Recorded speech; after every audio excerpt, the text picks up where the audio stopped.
নমস্কার বন্ধুরা, পিঙ্কি কিচেনে সবাইকে স্বাগত। আজকের রেসিপি কালো জিরে বাটা দিয়ে ইলিশ মাছের ঝোল।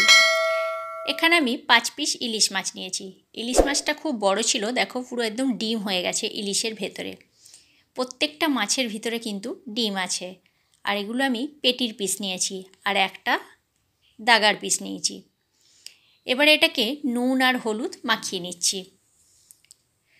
ইলিশ মাছ তো তোমরা অনেকভাবেই রান্না করে খেয়েছো। কালো জিরে বাটা দিয়ে ইলিশ মাছের ঝোল খেয়েছো কোনো দিন? যদি না খেয়ে থাকো তাহলে ভিডিওটা সম্পূর্ণ দেখার জন্য অনুরোধ রইল। ভিডিওটা কেউ স্কিপ করবে না। তাহলে আর দেরি না করে রেসিপিটা শুরু করা যাক বন্ধুরা। দেখো খুব ভালোভাবে এখানে আমার নুন আর হলুদ মাখানো হয়ে গেছে। এবারে গ্যাসের মধ্যে আমি একটা কড়াই বসিয়ে দিয়েছি। কড়াইয়ের মধ্যে দিয়ে দিলাম বেশ কিছুটা পরিমাণে সরিষার তেল। ইলিশ মাছ ভাজতে খুব একটা বেশি তেল লাগে না। ইলিশ মাছের তেলেতেই ইলিশ মাছ ভাজা হয়ে যায়। দেখো সামান্য পরিমাণেই দিয়েছি, খুব বেশি কিন্তু আমি এখানে দিইনি। এবারে মাছগুলো এক এক করে আমি ভেজে নেব। প্রথমে তেলের মধ্যে আমি 2 পিস মাত্র মাছ দিয়েছি। গ্যাসের ফ্লেমটা লো করেই কিন্তু আমি মাছটা ভাজছি। লো করে না ভাজলে মাছের ভেতরে যে ডিমটা রয়েছে সেই ডিমটা কিন্তু কাঁচা থেকে যাবে। সেই জন্য লো করে গ্যাসের ফ্লেমটা, তারপরে মাছটাকে আমি ভাজছি। একটু সময় ধরে মাছটাকে ভেজে নিতে হবে। মাছগুলো সমস্তটা আমার ভাজা হয়ে গেছে, একটা প্লেটের মধ্যে আমি তুলে নিয়েছি। এবার ওই কড়াইয়ের মধ্যে অনেকটা তেল ছিল, তেলটা কিছুটা কমিয়ে রেখে অল্প তেলের মধ্যে দিয়ে দিয়েছি একটু কালো জিরে আর 3-4টে চেরা কাঁচা লঙ্কা।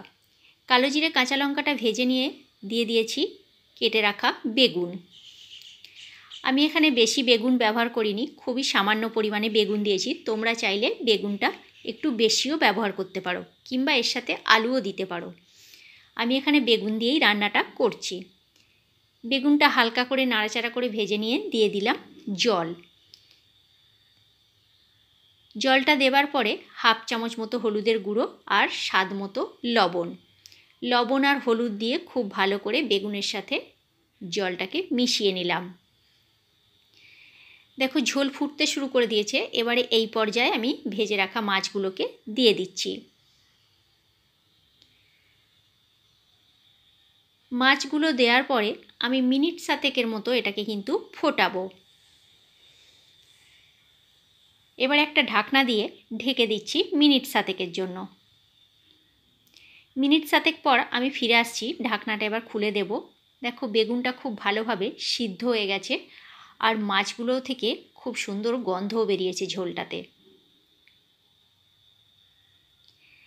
এবারে এই পর্যায়ে আমি দিয়ে দেব 1 চামচ মতো কালো জিরেকে বেটে রেখেছিলাম। সেই কালো জিরে বাটাটা এর মধ্যে আমি দিয়ে দেব। কালো জিরে বাটাটা আগে থেকে দিলে কিন্তু তিতো হয়ে যেতে পারে, সেই জন্য নামাবার আগে এটাকে দিতে হবে।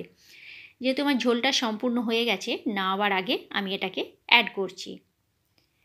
কালো জিরে বাটাটা দেওয়ার পরে মিনিট 2-এর মতো ফোটাচ্ছি। ফুটিয়ে গ্যাসের ফ্লেমটা আমি অফ করে দেব। ঝোলটা তোমরা যেমন খাবে সেরকমভাবে রাখতে পারো। আমি যেমন একটু বেশিই রেখেছি। আর ওপর থেকে দিয়ে দিলাম 2টো চেরা কাঁচা লঙ্কা। এবারে গ্যাসের ফ্লেম অফ করে এটাকে আমি নামিয়ে নিচ্ছি।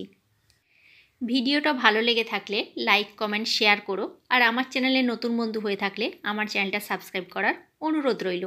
ফেসবুক পেজ থেকে দেখে থাকলে আমার পেজটি ফলো করে নিও। কালো জিরে বাটা দিয়ে মাছের ঝোল আমার তৈরি হয়ে গেছে। আজকের মতো তাহলে এইখানেই। নেক্সট ভিডিওতে দেখা হচ্ছে তোমাদের সাথে আগামীকাল।